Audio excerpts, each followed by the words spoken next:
Get ready for And the Women Gathered.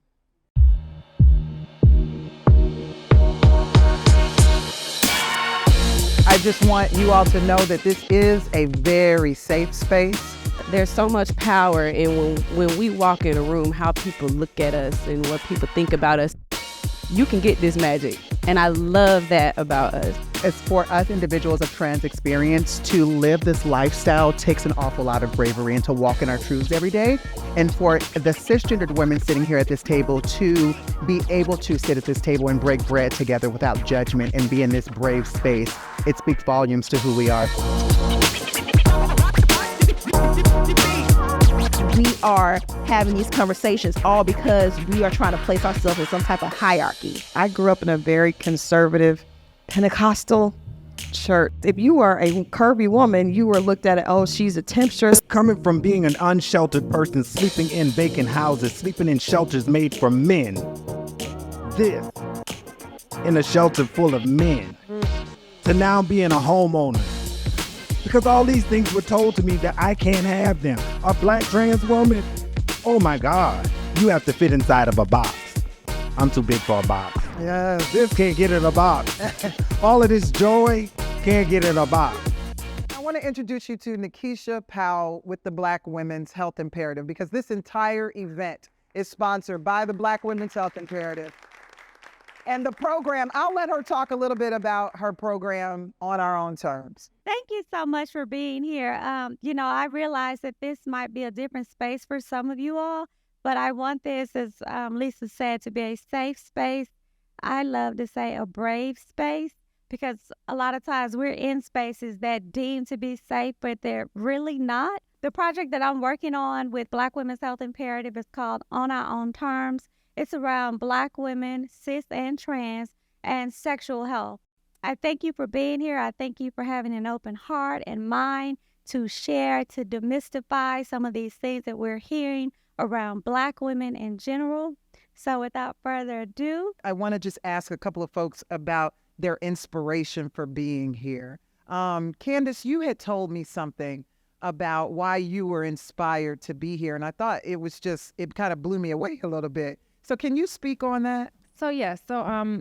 What inspired me to be here today was earlier on, I'll just talk a little bit about, my background, but I was in law school, was young, and, obviously we're all very focused on, our own, personal struggles or whatever oppression we're facing. And so obviously I was very interested in equity work as a lawyer and was planning to just come out and be a champion for equity. Never really thinking about it through the lens of a trans woman's experience or, just any type of, experience outside of just Black womanhood. I'm thinking that's, the most oppressed you could be. And so in my research, I was just learning about a lot of cases that were coming out about gender nonconformity in the workplace and how there were no protections, no federal protections. And beyond just the fact that I think discrimination in any way is problematic, but when you're taking it to this level of someone's livelihood and ability to earn and, make a living for themselves, make a life for their family, and people are being, just turned away from jobs and there's no recourse. It's just, hey, I'm sorry, take it up with your employer. It really bothered me. And so that was my introduction just into, what that might look like for just another woman or man, in this world who isn't conforming to their gender expression the way society tells us we must. And I thought that was unfair, but even still, that was just me having that perspective from, just a very educational standpoint, no lived No real world. Yeah. She was looking at the data, y'all. Mm-hmm. That's what hit me so hard, is that the data can only tell you one thing, right? Queen can tell you something else. Now, I know because a few of you all are friends with Queen, you know her story, but Queen, please talk to me, because here Miss Candace was doing the research. You lived it. Talk to me about it.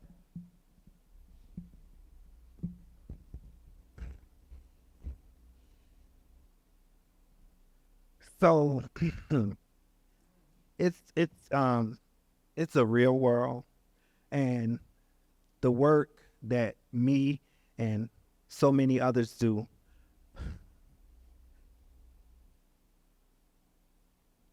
That's why when I introduce myself, let me back up. When I introduce myself, that's why I say I benefit from my transgender experience. Because before the word trans was even a word, I was it. IT, not trans, I was it. So then when trans came about and all of these platforms and all of these different identities that fall under that spectrum, I'll say, there were no protections. Like I never fathomed the thought of my transgender identity. I never utilized it. I just navigated this earth as a Black woman since the age of 15, being employed consistently and not even taking into consideration that I was doing my community a disservice by, you know, that saying they say that your silence won't protect you. Me being silent did not protect me. It did not protect me. It actually prevented me from opening doors for others. Because that's what this is about. It's about being selfless in your life. Because I won't be here forever. But if I can open doors that other people can walk through and walk through with protections, legal policies and protections that speak precisely to that person's identity. And I'm talking about intentional. So I thank you. Because data can be misconstrued. Because there's a plethora of people who live stealth on both spectrums, transmasculine and transfeminine. When I say stealth, that means people, they don't announce their transgender identity. Rightfully so. Who wants to navigate the earth to be ostracized, to be demonized, to be discriminated against? Who wants to do that? I do. I do it with the intent that nobody else will have to do it. And hopefully that I'll be able to pass the baton and sit down somewhere. You know, they go sit down, have several seats. One day I'll be able to sit down and pass the baton and not allow it to fall on the floor. Because we don't want a dirty baton. COVID's out here. No, you did. What are you on both sides? I want to hear, what narrative are you tired of hearing about with regards to however you identify? What narrative are you just sick of hearing about?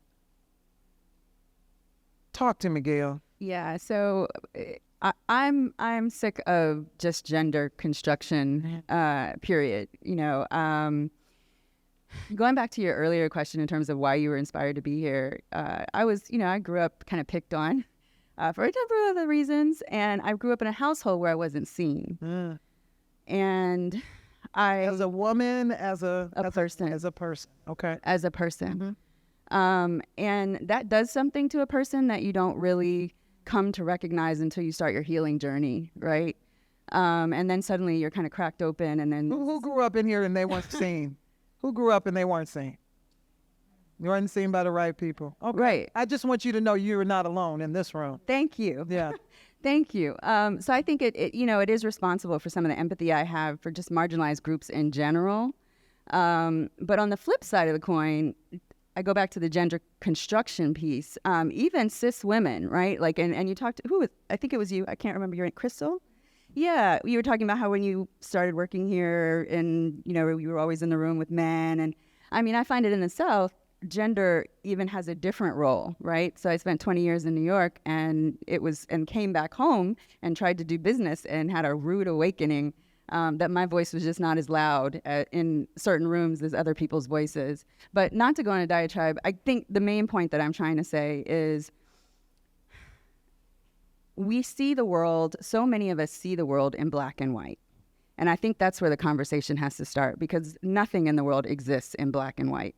And if we can begin to shift just our perspective to evaluate anything and everything on a spectrum, I think we can find harmony, pretty much in any situation. So a narrative that I wish that they kind of would break down a little bit is the competition they put in the elements of a woman, from being a trans woman of the experience or just being a woman, period, is the competition of what makes a woman a woman. Because as we all said, as we went around the room and talked about what you love about being a woman, just thinking of it from just being a trans woman or being a cis woman, did you not relate to everything that another woman said in here that made her proud to be a Black woman, proud to be a woman, period? So once they can kind of drop that barrier of the competition aspect, because we already are competing against everybody else. We're competing against men. We're competing against women for looks and all that stuff that society throws against us. We can start to come together as one. And that's just a narrative I want them to drop. We're all women and we all love the same. We bleed the same. Yes, y'all might bleed a little more, but but we're still all women. If you see what I'm saying, we all have the same elements. Well, you know that's the elephant in the room. Is that women are defined by motherhood. By motherhood, And they're defined by the elephant in the that's room. it. And that's the thing, but it's so much more that makes a woman. And that's what they got to start acknowledging is the aspects. Yep. I want to hear down here, down at the bottom. Yeah. The narrative that I want to say for me is that the walls need to be breaking down of undressing me without undressing. Oh. What I mean by that is, because you know I'm trans, it is not any of your business whether I have had the surgery or not. That's another barrier is just because I know I'm a beautiful, strong Black woman in her 50s. And that barrier comes with somebody going like this. Oh, did you know that used to be? You know, people love doing that. You know, in our society now, it's about breaking another person down, not lifting another person up.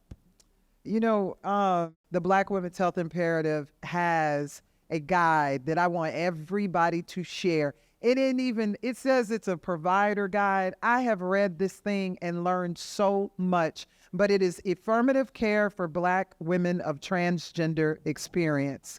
It's over 30 pages and it addresses what she was just talking about, because I get misgendered all the time. And when I go to the doctor's office, you know, I have to deal with the stress of, as soon as I walk in, they say, oh no, you're not in the right part. Yes, I am. And I don't even want to because I'll probably get too emotional talking about it too much, but me in the public bathroom, as many is it literally, and Nakesha knows and Gail knows and LaTroya, people who I'm close to know that I am the most joyful person. But when I have to use a public restroom, I literally almost lose it. I try not to drink any water. I drank a lot of water tonight. I don't do that because I don't want to have to use the bathroom, because as soon as I go to the bathroom, somebody says, you're not supposed to be in here. And then I say, I'm a woman. And then they say, no, you're not. So that's my experience. And I'm not a trans person. I'm still a Black woman. And so I have to deal with that. So I can only imagine the bathroom issue on the trans woman side of things. That's a whole nother. And so people don't understand that it's not about anything but basic freedoms. So the narrative of people talking about the bathroom issue and these type of issues where I know that that's just a basic right I should be able to have, that's something I'm tired of hearing about. That's definitely something. Yes. Talk to me, LaTroya. First of all, you are one of my most beautiful women that I've ever met. Thank you. I just hope you know that. Thank you. As a super conservative cisgender woman, I know that's why it's probably brought to the table. One of the narratives I really get tired of hearing is how obviously there is injustice and just dirtiness in the church. Yeah. So that just goes without saying. Okay. But one of the narratives I do get tired of hearing from the perspective of a PK, from a very that's a preacher's kid. A preacher's kid Right. from a very traditional Black church, is that the church cannot and will not be loving and supporting to the trans community or to the LGBTQ community in general. And I say this because working in public health and having these, oh, I'm so woke kind of things. I was sitting in my dad's church one day, and again, almost everyone in the church is about 55 plus, older generation. And one day, a trans woman walked in. She sat in the back. She had on a crop top and booty shorts, no joke. And I thought to myself, oh my gosh, they are going to call her out. They're going to remove her. They are going to make her feel embarrassed or ashamed. And I just started sinking in my seat, what are they about to do? And she sat there, and then when they did testimony service, because I told you it was a traditional church, they had testimony service. So she got up, and I was like, oh no, what are they going to do? What are they going to do? She got up, she gave her testimony. Everybody in that church loved up on her, gave her some food. Because here's what I didn't realize. A lot of people knew her already, and they already loved her. And I had never seen the church show love to people that way. I just thought that they were going to reject her. And I learned that I have to even not judge other church people, because a lot of times they are prepared to love. And I want there to be space for the fact that even traditional type church folks are loving and they can. That's important. Do it. Right. And it's very contrary to most people's actual experiences. But I had never seen that before, and it was a new story for me that I hope gets told. Yes. So giving people grace to evolve And change. Talk to me, Queen. The narrative that I am so elated to be a part of is that we can't get along. That is the narrative that is the most far-fetched thing. I can't even, when I start thinking about how come we can't get along, why can't we? We can get along. We can get along, and we don't have to just get along. We can get along together to bring others along and keep it going. We can get along. We don't have to. So what? We all are individuals. We all are humans having a human experience. Your experience is different than mine. But at the end of the day, we are human. Yes. Human. We are energy forms. Energy never dies. Yes. Absolutely. Tell me something down at the end. Yeah. Who wanted? Another barrier that I see among cisgender women and transgender women is we're trying to be like you. My image growing up was my single mother who was pregnant with me when she was in her senior year of high school. So that's who I looked up to and wanted to be. That was the strong Black woman. The only comment that we know is that we're Black people. Yeah. And another thing I just wanted to touch on real quick, the labels. I'm cool with a label for me, but it divides us. Just like coming here today. We're coming together, but still in a way it divides us, because some of us identify as cis women and some of us identify as Black, as transgender. Why can't just say this is Black women coming together, loving and learning from each other? And that's why the title is "And the Women Gather." That's why I said that, and Nakesha came up with that title, and it was amazing. Thank you. I like the title. I like it. Yes. But I just wanted to, to put that, in there. I love the title, but those are some of the barriers we have to get past, because all of us know that what our ancestors went through to get here. And now that we are here, and even at this table, we're coming together to be as one by breaking down the barriers and being able to talk about it in a non-judgmental way. I always say we can agree to disagree, but it's always something to learn out of this. That's right. Brittany? I think what I'm hearing, I appreciate it because it just kind of confirmed what my thought was. And I think the biggest barrier that I see is just this negative perception of choice. Yeah. And I think instead of taking a positive approach about people just minding their own humanly business, is something that we don't talk about enough. And doing a lot of work in health disparities and health inequity, I think there's this broad blanket of like, oh, Black people are experiencing this. We're not monolithic. And then when you're talking about Black women, I mean, we're so many things, right? So I think just if we put more emphasis on praising people for being their authentic selves versus, oh, why she dressed like this or why she look like that. I'm a cisgender woman. I'm married to a man. When I'm dressed down or if I'm just going, running to the grocery store, I'm misgendered often. Well, especially when I don't have a haircut. And it's like, well, what would drive you to ask a question like that? Or, someone asked if I'm married and the follow-up was like, oh, to a man? And I'm like, what would make you ask that? Right. So I just think if we put more attention and pushed people more and supported people more in just being authentic, we would get much further than, like you said, the divisiveness, even that when we talking about natural versus relaxed hair. You light skin, you dark skin, you went to a PWI, you went to a HBCU. Exactly. We find so many things as a culture already to divide us as a subset of just being women. Why does there need to be another thing? Right. Talk to me, friend. Hi again. One of the things that I wish we would work on in the community is in the healthcare field. Okay. When my trans come into my office to see me, and if she come to me and tell me, oh, Freda, they called me a man. No, I will, and a couple in here will tell you, I will fight for mine. You're going to address her as she said.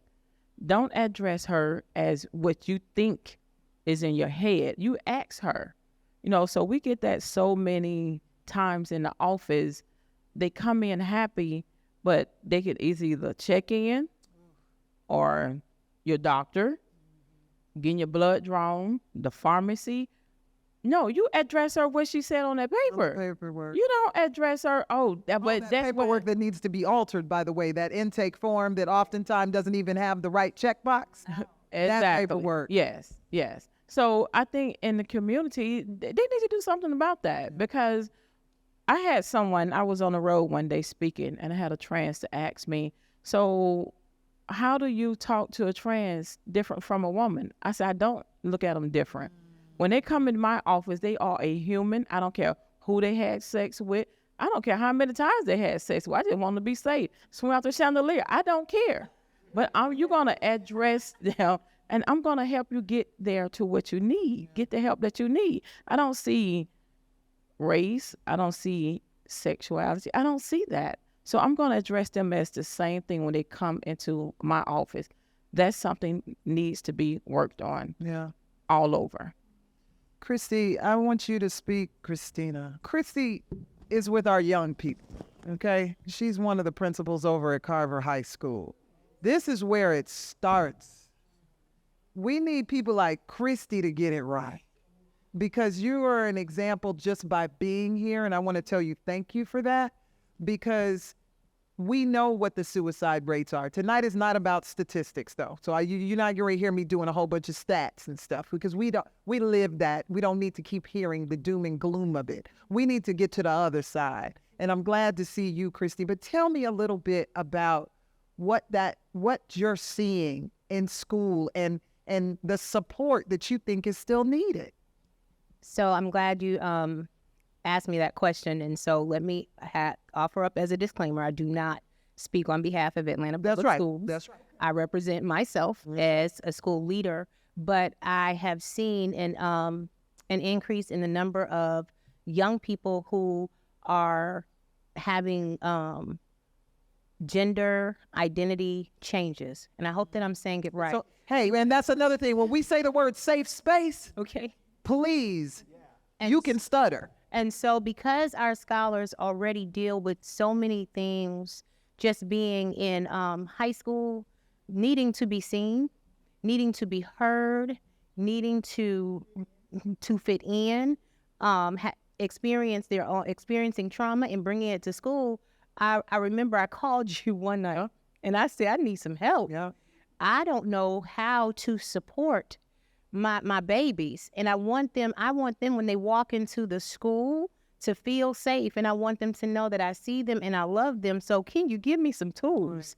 I said, can you give me some tools? And we started some talks amongst the GSA, that is the Gay Straight Alliance that the scholars have, and just started creating some safe spaces for them to talk. And the scholars who didn't understand, they would, if they wanted to come, they could just press the use the QR code and sign up and come, and they have a safe space where they go and talk and get to know each other. But I am really just interested in all of the resources that are available for our young people, that are available for educators.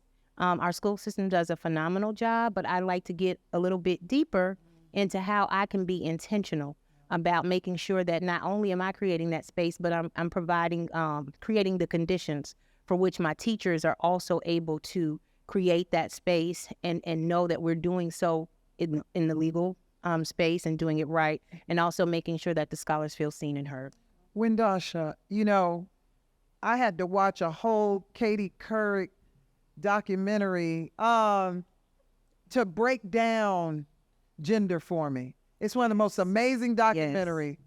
And I think that so many people don't know all of the differences. And so break down the difference between gender identity, gender expression. It's so confusing to a lot of people. So I always like to begin by saying that there is a difference between sex and gender. Okay. So how I explain it to people, sex is, and I'm going to even put a caveat about that, saying that sex is biological, because we have intersex, and so our human bodies, chromosomes come out anyway, right? So, but typically how we like to say sex is, biological. So when you're born, they look between your legs, penis, oh, you're a boy. Vagina, oh, you a girl. And unfortunately for those who come out intersex and they may be ambiguous, oh, we need to change it and correct it based on what we think you should be, right? That's another conversation, which we should not be doing anyway. However, gender is a social construct, just like race. You have to be socialized to be a girl. You have to be socialized to be a boy. So what we're taught about what it means to be a woman versus what it means to be a man, we're given that.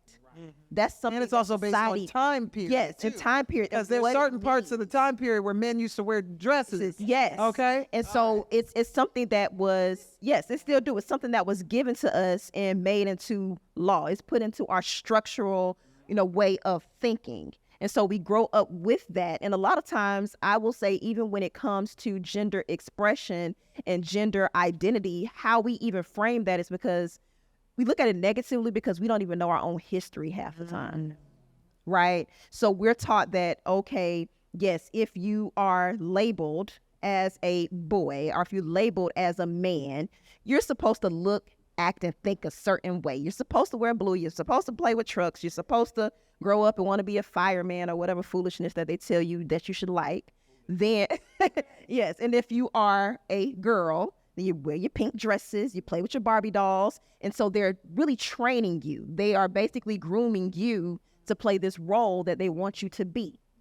Now, that's what we're talking about, gender expression. So how you are dressing and things like that. But once you establish in yourself that this is not who I am, that I identify as a man, even though I was born with a vagina, or I may identify as non-binary, I may identify as genderqueer, and however I choose to express that. So what I choose to put on, what I choose to adorn my body with, that is my expression, right? Okay. And so that's how we're looking at it. But just for people to keep it simple, gender is who you are. That's your essence of who you are. Okay. Right? So that's the essence, who you have grown and evolved to be. And that could change anytime. That could change anytime. It is fluid. You have people who, I like to say, hey, if you want to try on something one day, hey, go for that. Try on something next day, go for shop, honey.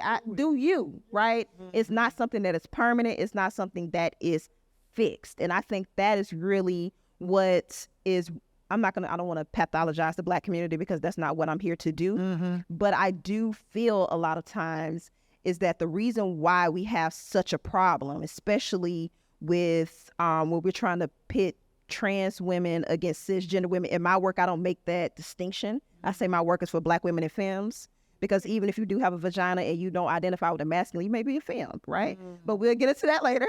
But I feel like we're doing this because at the end of the day, we are trying to appeal to a patriarchal male gaze. So we are letting this patriarchal structure tell us we need to be competing with this woman versus that woman. If you don't bleed every month, then you are not a woman. If you've never had a child, then you are not a woman, even though you have plenty of cisgender women who've never had kids and never bled a day in their life. Right. So we are having these conversations all because we are trying to place ourselves in some type of hierarchy. And I think that really is the issue. But I know that was a long. That's okay. That's okay. Yeah. Well, it's not really a question. It's a statement of acknowledgement, because something that, we started out the conversation with was talking about how we didn't like certain negative connotations and stuff between the division of people.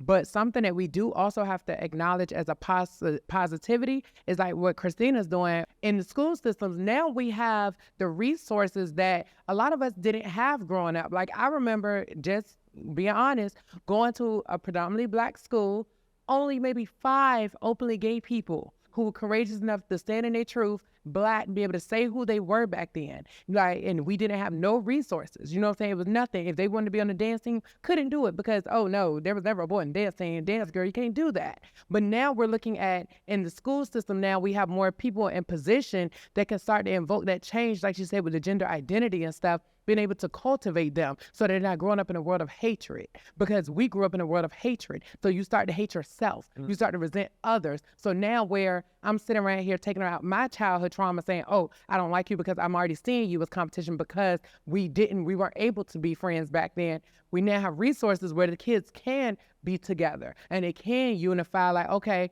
this is who I go to school with. I'm happy this is my friend. You see what I'm saying? Versus y'all got to go sit at this table over here. We're over here. Why are you trying to find yourself? So you're forced to have gender identity crisis because you're trying to be somebody else to fit in, to make other people's happy, even your parents, Right. stuff like that. 'Cause Right. I went through that. Yes, So, yes. Nikki, down here, I want to ask you a question. What do you directly, I don't want you to leave here tonight and say, I should have said this to my cis sister. It's a safe space. What do you want to say to them? I would ask for my sisters, my cis sisters, to open up your heart and your minds to others. I'm hearing at the table, maybe we're not as experienced as others. We may not have hung around any other transgender individuals, but just maybe take some of these pieces of knowledge and be able to share and maybe pull somebody else up. You have no idea who. A lot of times it's some of your sons that may be going through something, maybe a neighbor, maybe a family member, and things of that nature. So I just really ask my cis sisters to go back to your communities, to your families, and be that sounding board for someone else.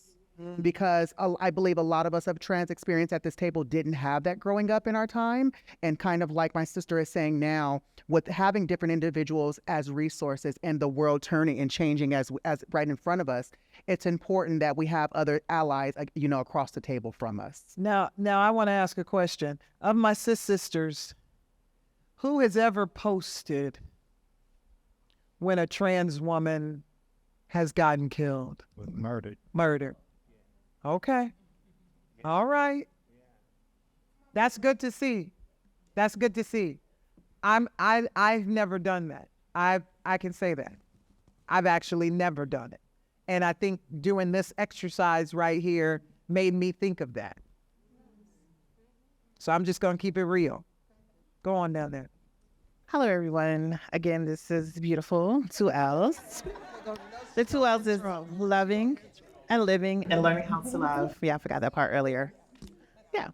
So I would just like to say that tonight is really moving because it's a very group of diverse individuals here, and you hear all different aspects of things that people really don't understand and don't know because we don't ask, or we don't have those safe people that we can ask certain questions.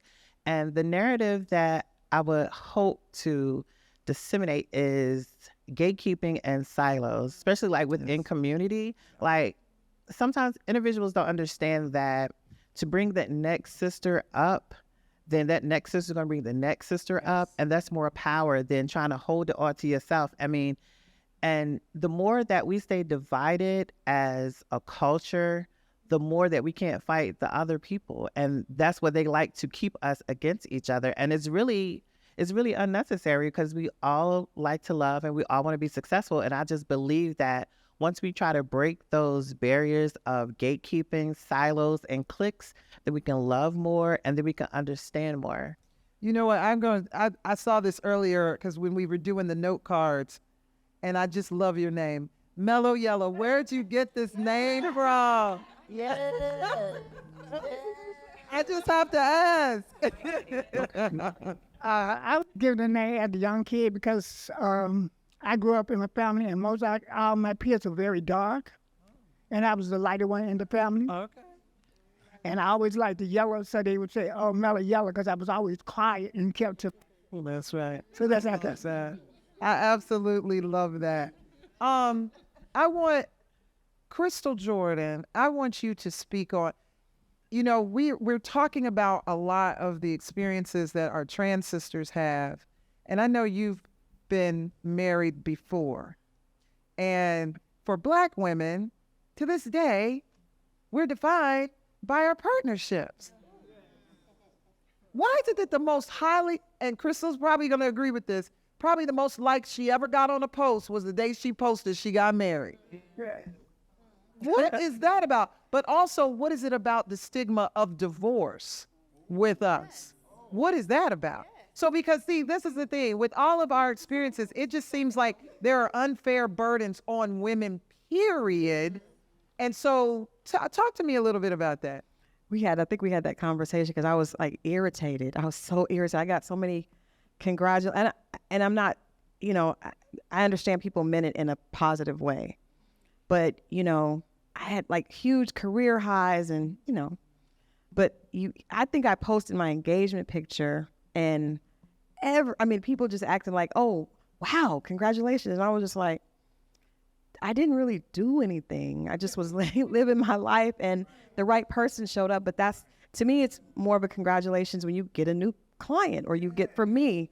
But it's I'm sitting here at the table and I appreciate what you said earlier, because I grew up in a very conservative Pentecostal church. So before I could even deal with anyone else's, differences, I was curvy, like it just, Crystal, you got to wear a drop cloth down to here. So I forget being trans. If you are a curvy woman, you were looked at, oh, she's a temptress. Like, so there were so many issues. Christy and I talked to girls about skin color. So it was just like, as a young Black girl growing up in Tulsa, Oklahoma, in a very, very, very, very, very conservative Pentecostal church, it was skin color, body shape. I would say you can't wear certain things because that's going to make you look a certain way. So I am ignorant to a lot of this conversation because I just don't know. So that doesn't mean, just because I'm a Christian, just because I grew up, doesn't mean I don't love everybody, because I don't have a problem with anyone, but certain things I may not understand.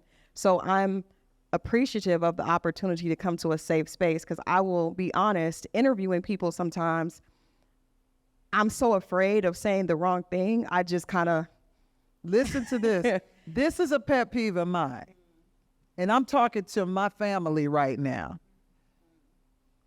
In the LGBTQ plus community, we have got to start giving people grace. And I'm going to tell you, I remember years ago, I went to St. Thomas, and this producer I worked with, she was fooling around on her husband and with this little boy in St. Thomas. So when we came back to Atlanta, the boy's name was one thing, but the husband had got wind of it, okay? And so when we got to Atlanta, his name was something else, okay? So I had been calling this boy his name for weeks now, but when I had to come back to Atlanta, I got to call this boy something else. Now, this was my boss at the time. I wanted to get that right. The first time I addressed this boy, and it was in front of the woman's husband, I said his name, the other name. And that instance makes me think of today. it makes me think about how we don't give people grace to get it right eventually. Thank you. You can't tell no mother who has been calling you something all your life, or a family member, to just instantly get it right. And that's just coming from me. I'm sorry. I just had to say it because I'd be remiss if I did. It doesn't mean that you don't try to get it right. Right. Yeah, you No, can I course appreciate. correct. I appreciate you. But it's the grace, because people like Crystal isn't going to brag, but she works for a big media company, and she interviews major superstars all the time. And I know she's had to navigate that space of feeling like, if I say something wrong, I'm going to be on the blog tomorrow. Yeah. So she got to be so careful. But we have to start giving people grace. I had an interview. I interviewed the young ladies from a movie, and I talked to the writer before, and I was like, I want to make sure I get it right. Then I interviewed a trans woman, and I said, just tell me what I'm supposed to say. I talked to my son, who is, obviously, younger generation. It's a lot easier because, again, if you grow up in a situation where being a brown-skinned Black woman was a problem, then all this other, where we are right now is just very different. So I'm saying I want to learn, I want to get it right, but please understand that, don't hold it against me that I identify as a Christian Black woman, because that doesn't, I love the example of you saying the church people are not like that. And it bothers me that people have some, but not all, just like some of everybody. There's no group of people that are all a monolith. It's not that way, but I appreciate the opportunity. That's why I think we had a conversation maybe a couple of years ago, because one of my clients said something online and then some other people chimed in.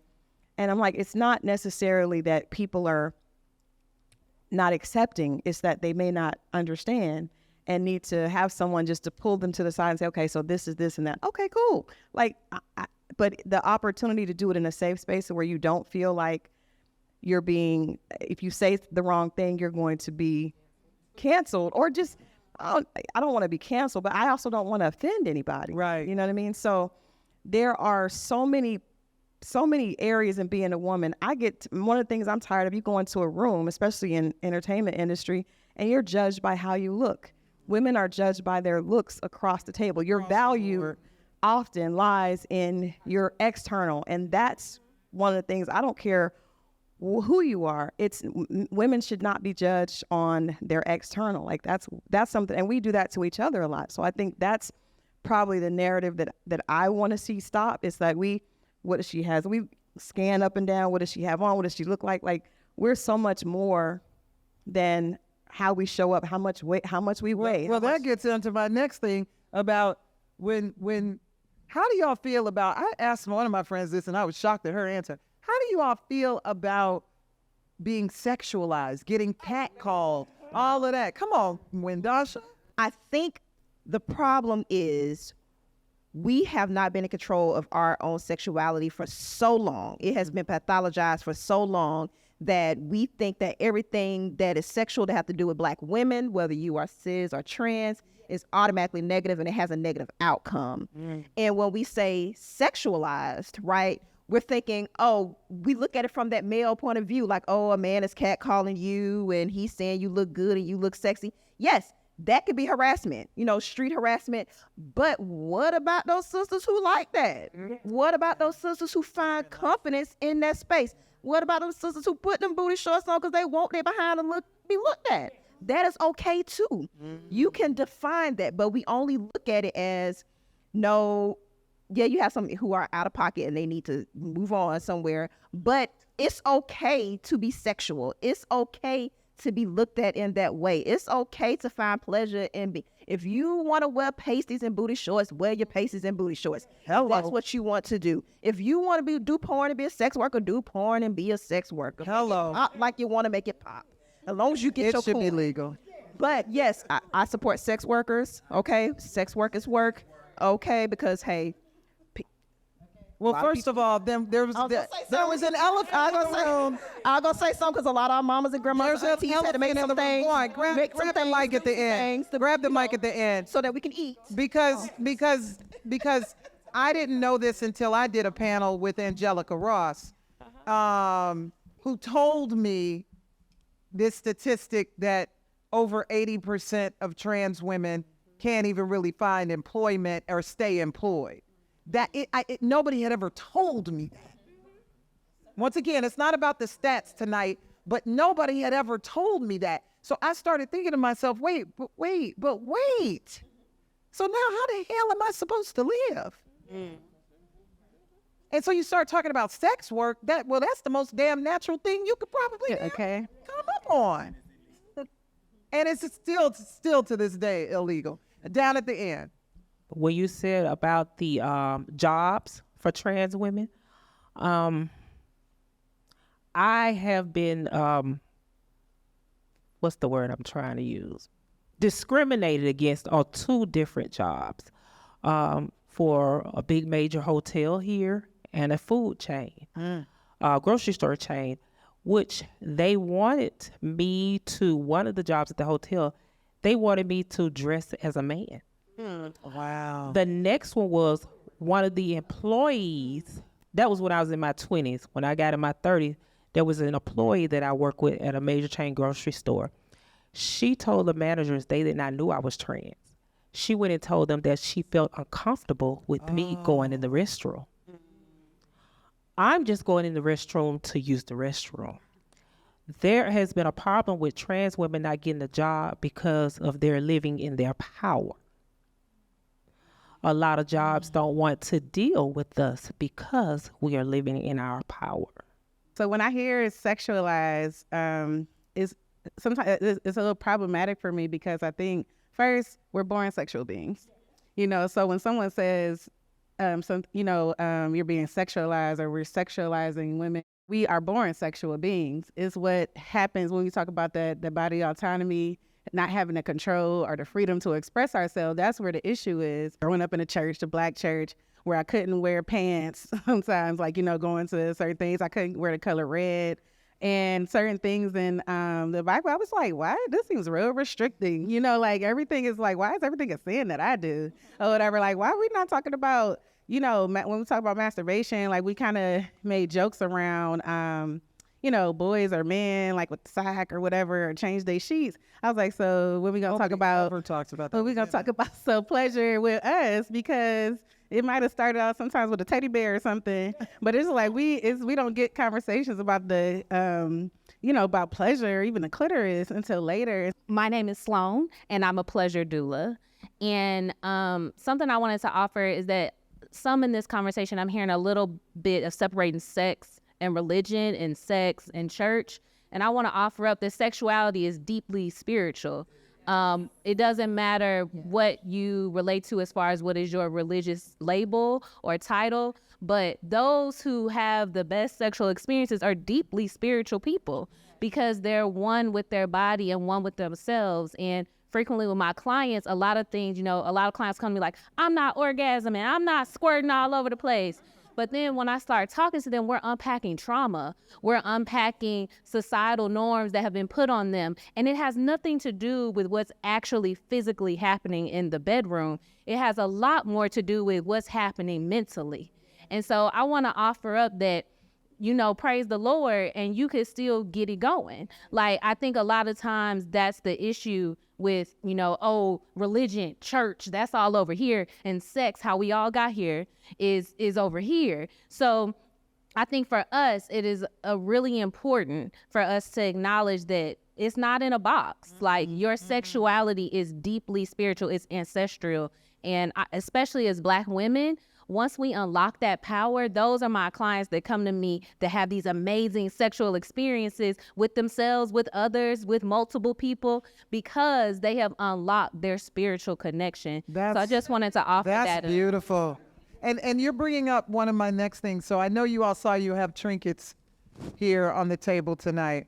I want you all to pick up your boxes. Pick up this box right here that I'm holding up. Everybody has one. And it's engraved with your initials. And my girlfriend actually had this idea to do this, and I just love it. And I want you all to open it up. And I want you all to look at yourselves for the beautiful women that each of you are. And really look at yourself, because a lot of times we looking at ourselves for the flaws. We looking to see if you were getting more wrinkles, right?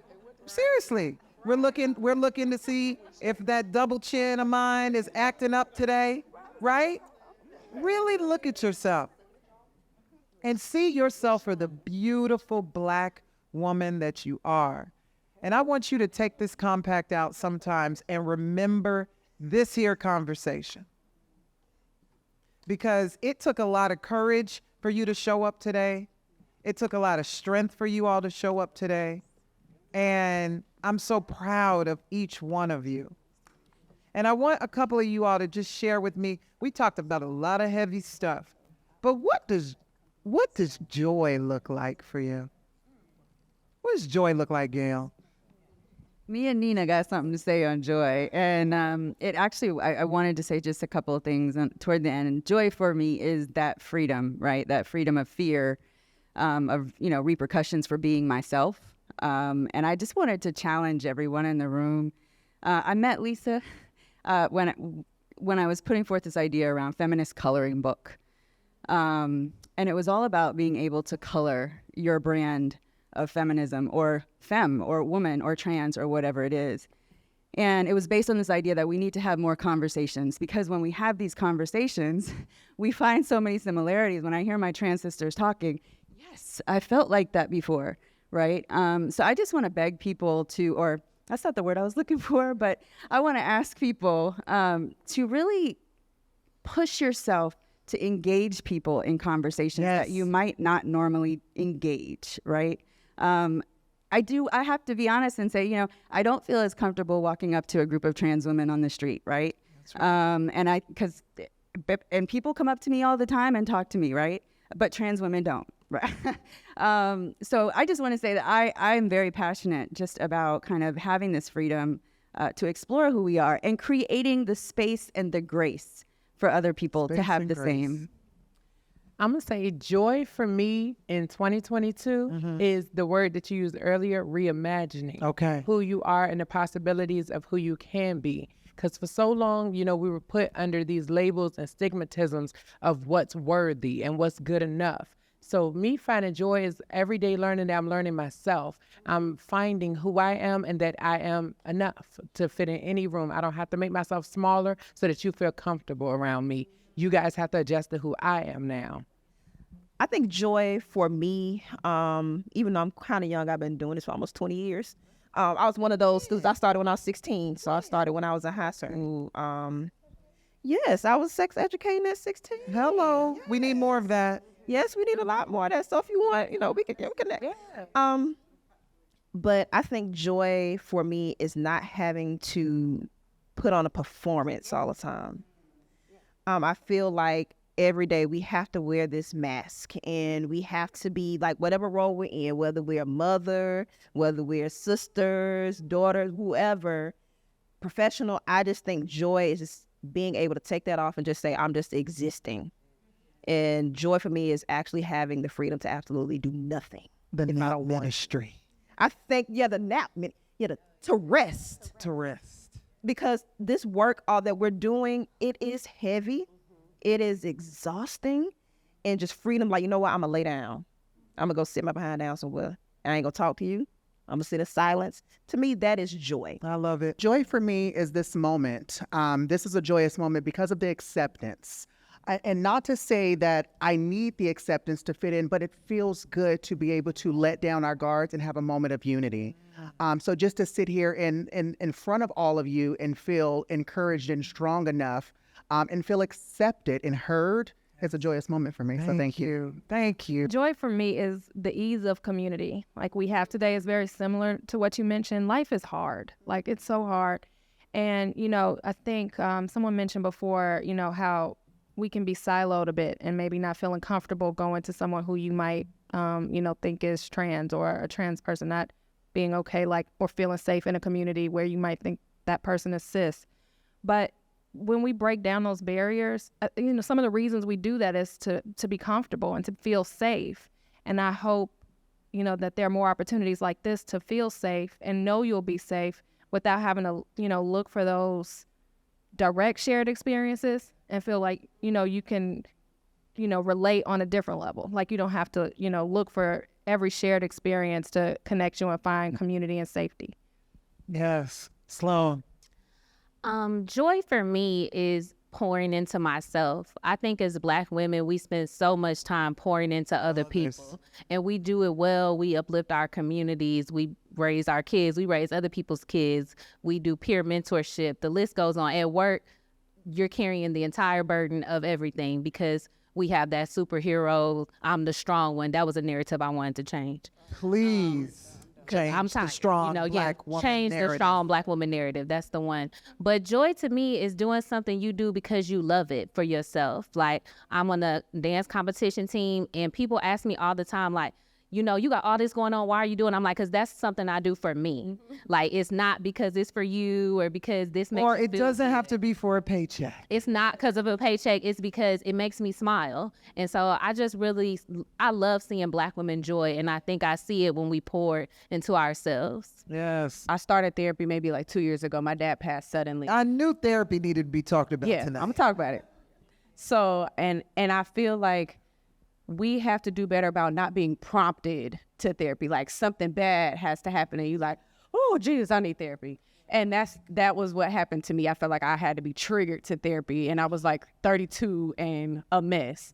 So we have to do better as a community, just talking about what growth looks like. How do you water yourself? And whether that's therapy or working out, just improving yourself in some way. And in talking about, a lot of us mentioned earlier about how beautiful we all are, just embracing the idea that we're not all going to look the same. We don't all have the same body goals and things like that. So when you're talking about growth, it's so personal and so individual, but I think there's so much joy to wake up and be like, damn, I'm doing good. Or, I'm having a great day. Or, just acknowledging I'm doing well. And I think if you start to change your mindset to where you wake up and I'm grateful to be here and I'm going to have a great day.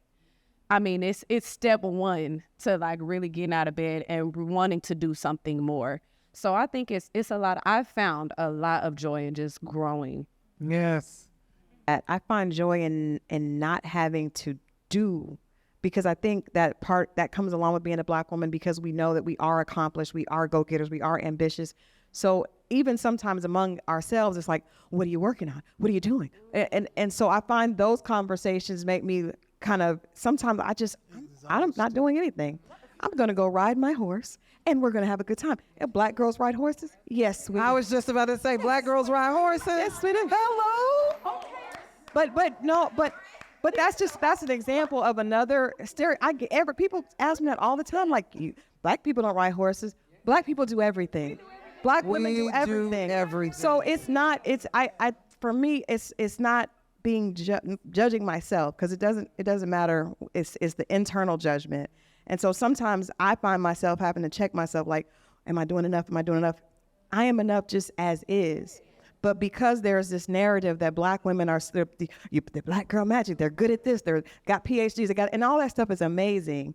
But sometimes it's okay to just be. And I think that's where I find, even, being a mom, like sometimes I just want to be Crystal. I don't want to be the publicist. I don't want to be the host. I don't want to be a role. I just want to be Crystal. And I think when finding that place where you feel comfortable in your own skin and someone can say, well, what are you working on? Absolutely nothing. LaTroya, you have a stressful job. You are a whole wife. You's a mother. Are you enough? Seriously, when you wake up in the morning, because this is the thing, do Black women feel like they are enough? Do you feel like you are enough? So I'm just going to have a moment of transparency. I just gave a whole workshop, and one of the slides was "You are enough." But I will tell you that is something I struggle with regularly. But one of the things that I hold to is that, honestly, I have two beautiful, amazing daughters, but I don't identify as a mom. I still feel like myself. I'm a director of communications, and I love my job. I put a lot into it, but I don't identify that way. I just feel like I'm Troya, and that is what brings me joy, and that is how I I just continue to see myself as myself. We need more of that. Because women seem to get all confused about who they are and who owns them. Come on around. Miss Queen gonna talk to us. Take us home, Queen, like they say in church, since we mentioned church a lot tonight. So y'all remind me to say something about joy, but I have to say this. And I know there may be some pushback, but I have to be intentional about saying this because I heard something one time. It says, everybody sees color. Seeing color is not the problem. It's what you do when you see color. So everybody may see somebody who's trans. Seeing trans is not the problem. It's what you do when you see trans. Do you say something to your counterpart, to your partner, and say, you know that, and your children are here? You know what you're doing, right? You're planting seeds. Seeing trans is not the problem. It's what you do when you see it. Does it activate you to say something and respond and be endearing, to incorporate it into your family, into your life, the language, the culture, the person? So seeing trans is not a problem for me. For others, they may be a problem. But I want to have a welcoming space where people can be knowledgeable. Because I never say people are not educated. They're just not knowledgeable about the trans experience. Because to say that you're not educated is insulting. Anyway, joy. Yeah. Joy for me is liberation. Coming from being an unsheltered person, sleeping in vacant houses, sleeping in shelters made for men. This, in a shelter full of men. To now being a homeowner. To now being married twice. Because all these things were told to me that I can't have them. A black trans woman, oh my God, you have to fit inside of a box. I'm too big for a box. Yes. This can't get in a box. All of this joy can't get in a box. Oh, I love that. Well, that's the mic drop at the end right there. You all promised me this time. I appreciate you giving this time to us. I want you all just to remember this event. That's why we have so many keepsakes, so that you can remind yourself of tonight. And at times when we need to reground ourselves, as we all do, remember tonight. Reach out. Okay? And just thank you for having the courage and just everything and thank you, Nakesha. Thank you so much. This is just all possible from us. And I'm gonna be honest, working with the Black Women's Health Imperative has changed my life. It really, really has, because I am able to sit in these spaces and do these types of events and filming and all of this stuff so that we can take this to the masses. Okay? All right. Take care, everyone. Have a good night.